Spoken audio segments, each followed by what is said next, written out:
Wonder about the future and how you'll be working and learning? Welcome to You in 2042, the future of work, with your host, Danielle Wallace. Hello and welcome to You in 2042, the future of work. Joining me today is Emily Coleman. I am the co-founder and CEO of data analytics company serving the higher ed industry. I've been in higher ed for the past 23 years. We build predictive models to predict things like admit-to-enroll yield, retention, student success, and things like that. So our company is about 7 years old, but we've been doing it for quite a long time. And then with that lens on higher education, you've seen all these changes and things are changing so fast. Yes. How do you think colleges and universities need to do differently to prepare students? Let's say at 2042, jobs then.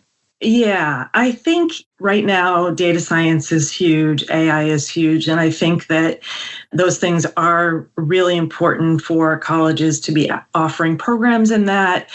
But I think the bigger issue to me is that colleges need to figure out how to be more nimble and able to adapt to changes, because we do see shifts in the market. And for businesses, they can sort of shift their strategy around to meet the new needs. For colleges and universities, that's really hard to do because it's such a different structure with tenured faculty and physical facilities and things that it has been difficult, I think, for them to adapt quickly. The ones who have figured out how to do that, I think, are going to be the most successful. So I think that's sort of my overarching thought on that issue. That's such a good point. And that added complexities within an already changing landscape that higher education also has. I guess I'm curious to know how data-driven decision-making, which you're speaking to, affects the universities and affects the colleges within their processes. Yeah, so they're using data to figure out who to admit, how many students to admit. They all have kind of their enrollment goals, which include headcount and, of course, revenue. But most colleges have goals that go way beyond that. They want a certain number of students per program, and they want geographic diversity and ethnic diversity.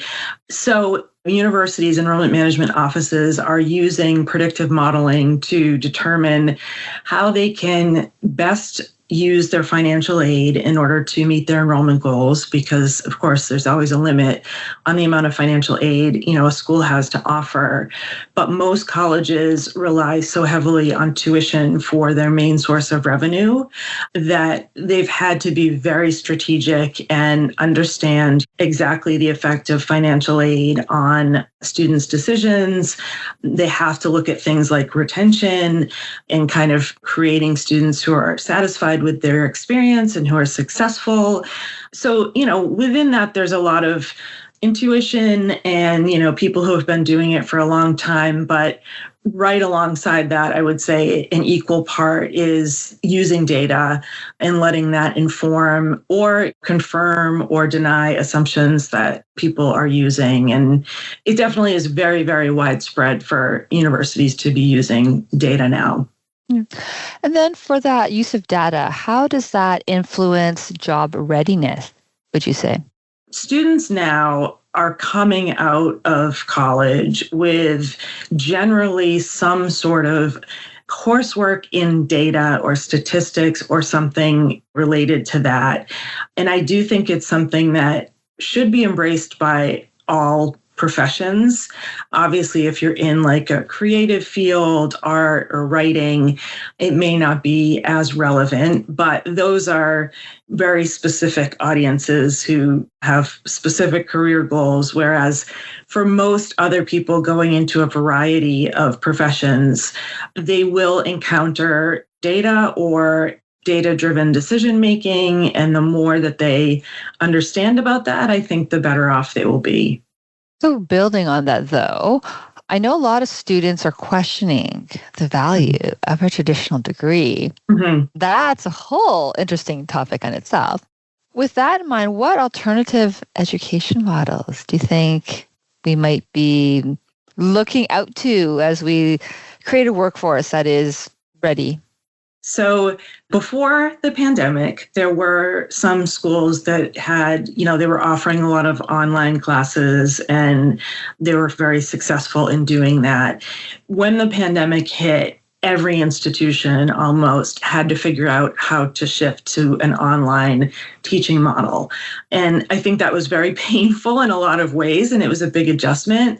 But I do think that it strengthened institutions, because I think with what you're saying, with people questioning the value, with the rising costs of college, schools need to be offering different learning models. We can't just think of it as sort of traditional residential, everyone comes for 4 years.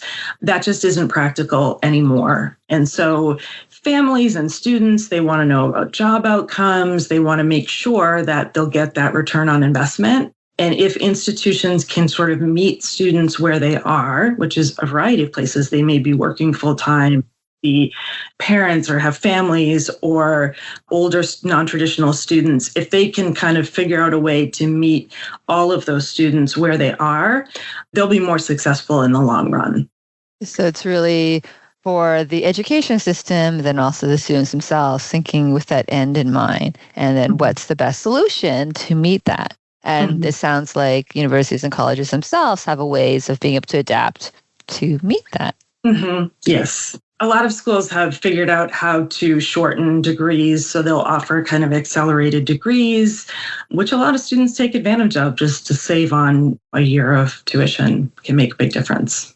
Absolutely. And again, that outcome in mind of being able to contribute with these future-ready skills, that still supports that, which is wonderful.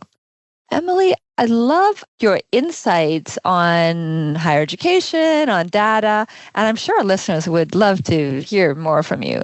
Where can people learn about you? They can learn about me on LinkedIn. They can visit my company's website, which is haianalytics.com. There is a link on the website where they can get in touch with us if they want to. People can message me on LinkedIn, but yeah, that's probably the best way. Great, and those will be in the show notes. Emily, thank you so much for your insights. I really appreciate this. Thank you. Yeah, thanks for having me. Thank you for being a part of the future. Subscribe now to stay current.